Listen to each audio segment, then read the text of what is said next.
देखिए चुनाव का माहौल गर्म है और सारे लोग जोश में हैं। तो यहाँ भी देखते हैं अजय कपूर जी का ये बूथ है शायद बर्रा 2। तो यहाँ पे जानते हैं उनके कार्यकर्ताओं में कितना जोश है और वो क्या आगे का देख रहे हैं कि क्या होने वाला है। अरे भैया जमानत जब्त होने वाली है त्रिवेदी जी की 10 तारीख को, बच के रहे जरा जी। और आगे आपके क्या मुद्दे रहेंगे, आप किस मुद्दों पे चुनाव लड़ रहे हैं? मुद्दा बस कानपुर में एक ही है, विकास। विकास करते नहीं है, धर्म के नाम पे वोट मांगने चले आते हैं। राम को बनाए अपना मुद्दा वोट मांगने का। तो आपको क्या नहीं लगता है कि हिंदू राम के नाम पे वोट नहीं देगा? हिंदू तो हम भी हैं, राम को हम भी मानते हैं, ये थोड़ी ना राम को लाए। राम तो हम लोगों के अंदर बसते हैं। इनने राम मंदिर बनवा दिया तो क्या ये राम राम यही राम लेके आए? अच्छा, वो भी अभी बना कहाँ है, अभी तो शुरुआत हुई है। अच्छा तो मान लीजिए बन जाता है भी नहीं, शुरुआत हुई कि नहीं हुई पता है आपको? राम मंदिर बन रहा है। हमें ये समझना पड़ेगा चीज़ों के लिए कि हमारा इस समय मुद्दा एक ही है कि हम विकास के लिए हम सारे लोग वोट दे रहे हैं। राम मंदिर के लिए इन्होंने जितनी भी बातें कह रहे हैं, हम हिंदू हैं, राम हमको लेकर आए हैं और इन्होंने सारा कुछ परतंत्र पूरे उत्तर प्रदेश के अंदर यही किया है कि धर्म के नाम पर ये वोट मांग रहे हैं। धर्म की राजनीति अब नहीं चलेगी। हर एक इंसान समझदार हो चुका है और हम सारे लोग मिलकर इनके पाप के घड़े को भरने की तैयारी कर रहे हैं और 10 तारीख को इनका पाप का घड़ा भर जाएगा और उसके बाद एक नया उत्तर प्रदेश का उदय होगा, जिसमें हम जिस पार्टी के साथ यहाँ पर हैं कानपुर में अजय कपूर जी के साथ, वो भारी बहुमत के साथ विजयी होंगे और हम उनके साथ खड़े होंगे। आप प्रदेश में कितनी सीटें देख रहे हैं, कांग्रेस कितनी सीटें ले जाएगी? जिस हिसाब से अनुभव हमारा कह रहा है कि हम 50 के प्लस हम सीटें लेकर आप कांग्रेस। सरकार बनाने का तब भी आप दावा नहीं कर रहे? नहीं, हम सरकार बनाने का दावा नहीं कर रहे हैं क्योंकि बाकी पार्टियां हैं, तो आम आदमी पार्टी तो कह रही है हम सरकार बना रहे हैं, अब जो भी है। बिल्कुल, वो सारी पार्टियां जो बात कह रही हैं, यही तो सबसे बड़ी बात है कि पब्लिक जब अपनी सच बात बोलती है तो लोग उसको हवा हवाई की बातें करने लगते हैं। बट यहाँ पर जो चीज़ें हैं, जो स्तर है, आप पिछले स्तर से हमारा ये स्तर काफ़ी बेहतर रहेगा और ये हम बेहतर करते करते एक समय ऐसे आएगा कि हम अपनी सेंचुरी, डबल सेंचुरी और चीज़ों को पहुँचकर हम काफ़ी बेहतर करेंगे। अच्छा ठीक है। तो और मतलब कि आगे आपका क्या मतलब आपका ऐसा क्या लग रहा है कि कानपुर में ऐसा क्या रह गया है जो आप लोग करवाएंगे आगे?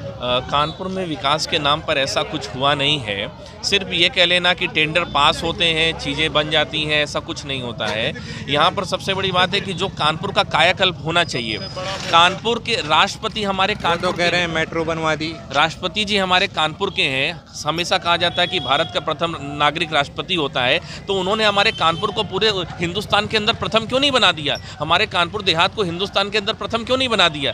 सिर्फ कहने से चीज़ें नहीं होती हैं। रही बात मेट्रो की, तो मेट्रो बनाने का काम जो है पिछली सरकार ने पास किया था, इन सरकार ने सिर्फ और सिर्फ उसका उद्घाटन किया है। तो इनके पास कोई प्रोपोजेंडा नहीं होता है। ये पुरानी सरकार के प्रोपोजेंडा को लेकर आती हैं और अपनी चीज़ों पर टैग लगाती हैं। इस सरकार का केवल एक यही काम है। अच्छा आगे जैसे मान लीजिए आपको 50 सीटें मिलती हैं, तो क्या आप लोग का गठबंधन का इरादा है?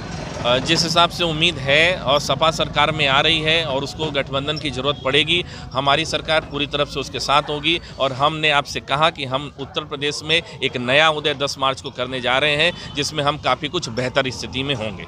तो आप मतलब कहीं ना कहीं बता रहे हैं कि आपको कहीं बैकडोर का समझौता हो चुका है आपका सपा के साथ? बैकडोर की समझौते की बात नहीं है। आज हम तीसरे चरण के चुनाव में हैं।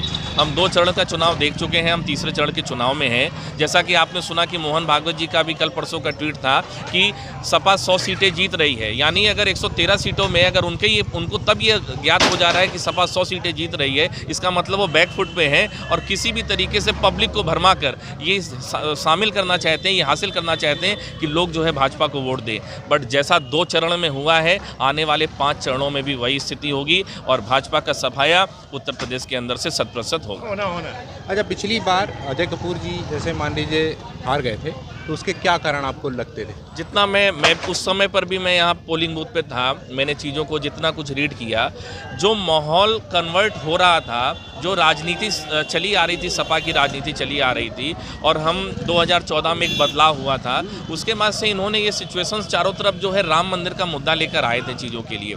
और हम भी हिंदू धर्म से ताल्लुकात रखते हैं, लेकिन इन्होंने जिस तरीके से पब्लिक को कैश किया और पब्लिक ने उस समय एक उम्मीद की कि हम कुछ बेहतर करेंगे, उस लहर में ही अजय कपूर जी कहीं थोड़ा सा मत से पीछे रह गए। बाकी उस पल भी जोरदार प्रयास था और इस बार हम उस जोरदार प्रयास को पूरी तरीके से हिट कर रहे हैं और बेहतर कर रहे हैं। और 10 मार्च को हम भी डबल होली खेलने की तैयारी कर रहे हैं।